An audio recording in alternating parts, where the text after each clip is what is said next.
It is January 21st, 2025, 9 p.m. on the dot here in Chicago, Illinois. It's another iconic video diary. We talked about TikTok on the last one being banned. It was banned and blocked for that evening, that Sunday evening into Monday morning, and then Monday morning it was brought back. In both instances, the pop-up notification when you go into TikTok, when it was blocked, it was like, as of now, the Supreme Court ruling banned TikTok in the United States, but we're lucky to be working with President Donald Trump to bring it back. And then on the way back, when it was live again, the first pop-up notification was, thanks to Donald Trump's efforts, it came back. Now, a pop-up notification or whatever, the moment you open an app, the moment an app that has 170 million users, right? That's the number. Gets that. I think of it as a paid media spot, right? This is literally an ad spot for President Trump and his team who's making this happen. It's actually genius from just a presidential campaigning or image sort of thing for the young people that are on TikTok. TikTok's all over the age range of the human demographic, right? But it's just wild. TikTok completely sold out. And why shouldn't it? At the end of the day, it was going to sell to the highest bidder at some point. It is constantly innovating its live shopping features and adding more ads. And I mean, it's a capitalistic enterprise of a software. And there's a lot of attention. Attention is money. So TikTok was making a lot of money with all the eyes on it. And now Trump coming in made it so he got a lot of goodwill from a lot of people on TikTok. Yes, there's a lot of content creators on the left that are making content about, this isn't any positive sign for Trump or this and that. But at the end of the day, you got to think about the average citizen. The average person who's spending hours upon hours on TikTok daily got it shut down, and it's telling them twice that, one, it went down, but Trump's working hard to bring it back. And then on the come up, Trump brought it back. That's going to sway people, right? And y'all know me. I'm not left or right or center. I am, if anything, I'm an anarchist at heart, right? I don't know if I'm fully that either. I generally stray away from any labels or categorizations of anything and let the world play out. And I just find my pocket, find my bubble within this crazy life we're living. So for me, yes, there's a lot of quote unquote objective views that go through my mind. And whether or not you hate Trump or love Trump or whatever, it is what it is. This is the world we're living in. We've gotten to a point where many people in the US, the average citizen to top tech corporate CEOs, to all your favorite podcasters, to any foreign-based immigrant parent who's slightly conservative. I'm just talking about my upbringing. The whole gender situation is a big deal to a lot of people. You know, I don't care what people call themselves. I'll call them whatever they want me to call them. I don't really care. But a lot of people do care in that older age demographic. So when Trump comes out and says there's only two genders, it resonates with a lot of people in a very deep way. More people than those that are going to get angry at the fact that he said it. And I think this is what's lost on a lot of people's minds on the left, is that while you're supporting a lot of these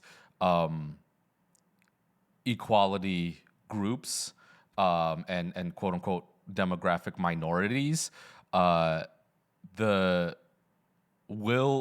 distance you go to which to include the most extreme meaning smallest percentage of the demographic, the more you'll isolate a majority that might have a different view. And again, I'm not going this way or that way on any of it, but I like to study and analyze what's out there in front of me. So it's just not that surprising that one, Trump ended up winning and by a lot, because the Democratic Party was just very disorganized. I never even talk about politics, and I'm talking about politics right now because it's just so deeply ingrained. But this is cool. This is cool to talk to y'all about. Not gonna lie. But yeah, I mean, TikTok, we can close that chapter. It's back for 90 days. They're gonna find a way to sell it. I don't know. We were talking about Mr. Beast or whoever the hell else is gonna buy it. I mean, the US just wants the data. The people who are running TikTok, whoever it is, will be better off themselves with either the money or with giving part of the data. They're going to want to keep as much data as they can collect because data is, currency. Data is the way in which you measure attention, which is the currency. And it's just it's wild. It's wild to think about.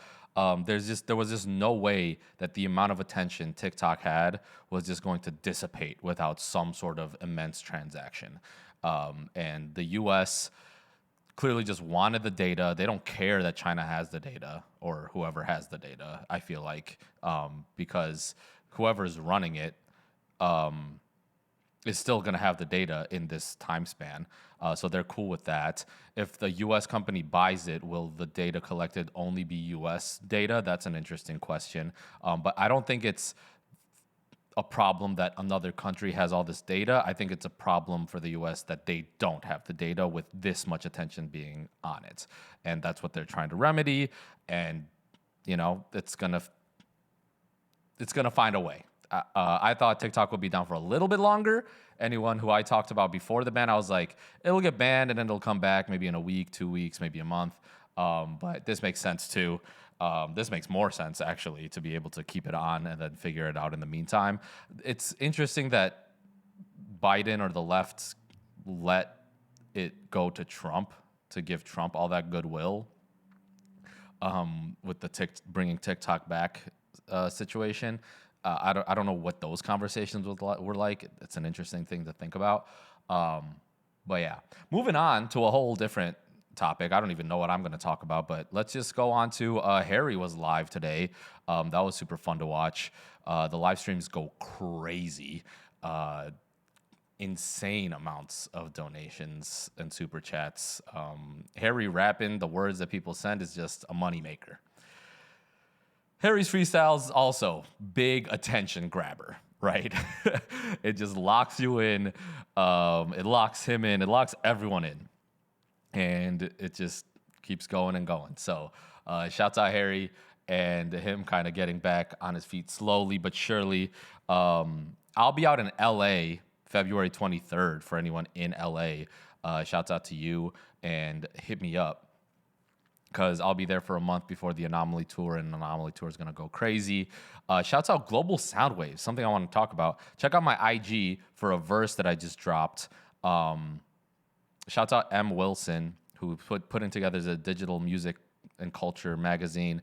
I'm part of it. It's fun. There's going to be a lot of stuff that's happening. I won't reveal anything just yet, but I wanted to shout them out for y'all right here. And then reactions are continuing. I do yoga daily. Now I'm just rambling because I don't have another big topic to focus in on. So that'll be it for today. Appreciate y'all coming through to these. And comment below if you want to hear me talk about anything. Expand on this topic, go into something completely different. I would love to make this a back and forth conversation with y'all, as well as, talk about the list of things that I want to get to eventually. So, peace.